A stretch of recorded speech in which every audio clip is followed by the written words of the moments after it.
मुंबईत जुलै-ऑगस्टमध्ये समाधानकारक पाऊस झाला असून कुलाब्यामध्ये ऑगस्टची सरासरी ओलांडली. पुढील 2 आठवडे कोकणासह राज्यामध्ये अनेक ठिकाणी मुसळधार पावसाची शक्यता.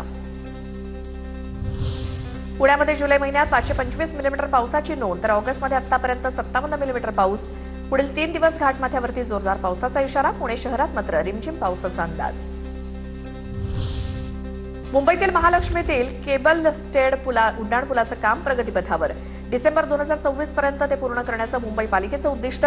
तांत्रिक कारणामुळे विलंब झाल्यामुळे 7 रस्ता ते महालक्ष्मी मैदानाला जोडणारा हा पूल आता 2027 मध्ये वाहन चालकांच्या सेवेत दाखल होणार. मुंबईत 2021 ते 2025 या काळात घरं आणि इमारतींचे भाग कोसळण्याच्या 1175 घटना. यात 76 जणांचा मृत्यू तर 339 जण जखमी. पावसाळ्यामध्ये या घटनांचं प्रमाण सर्वाधिक असल्याचं समोर.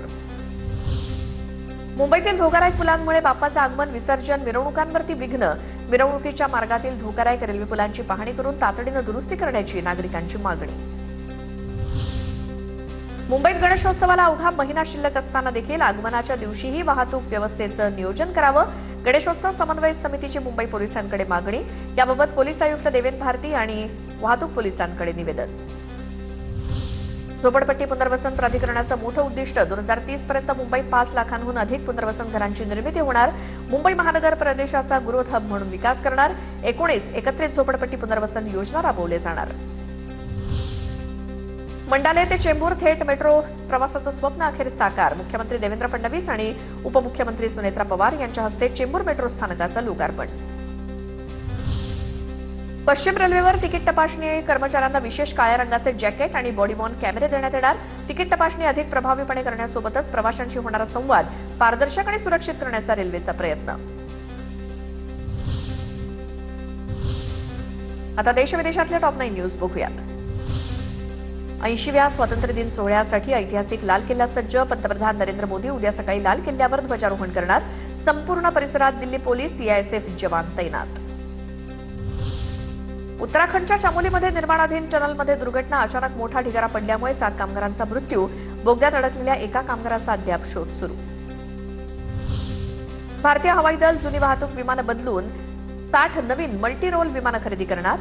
जुन्या वाहतूक विमानांच्या ताफ्याचं नूतनीकरण करण्याची प्रक्रिया सुरू. ही नवीन विमानं सध्या सेवेत असलेल्या जुन्या AN32 आणि इतर मालवाहू विमानांची जागा घेणार. शिर्डीमध्ये एका भाविकाकडनं साईंचरणी 21 लाख रुपये किमतीचे 7 सोन्याची नाणी अर्पण. भाविकाच्या विनंतीवरनं देणगीदार साई भक्ताचं नाव जाहीर करण्यात आलेलं नाही. ड्रग्ज तस्करांविरोधात केंद्र सरकारची मोठी कारवाई. फरार ड्रग्ज तस्कर किंगपिन वीरेंद्र सिंह बायोसाला UAEमधनं भारतात आणण्यात एनसीबीला यश. ड्रग्ज तस्करीच्या प्रदेशातील नेटवर्क उद्ध्वस्त करण्यासाठी तपास यंत्रणांची मोठी कारवाई. कठुआ आंतरराष्ट्रीय सीमेवरती संशयित पाकिस्तानी ड्रोनची हालचाल. घटनेनंतर सुरक्षा दलाकडून संपूर्ण सीमावर्ती भागात व्यापक पातळीवरती शोध मोहीम सुरू. संपूर्ण सीमा भागात खबरदारी.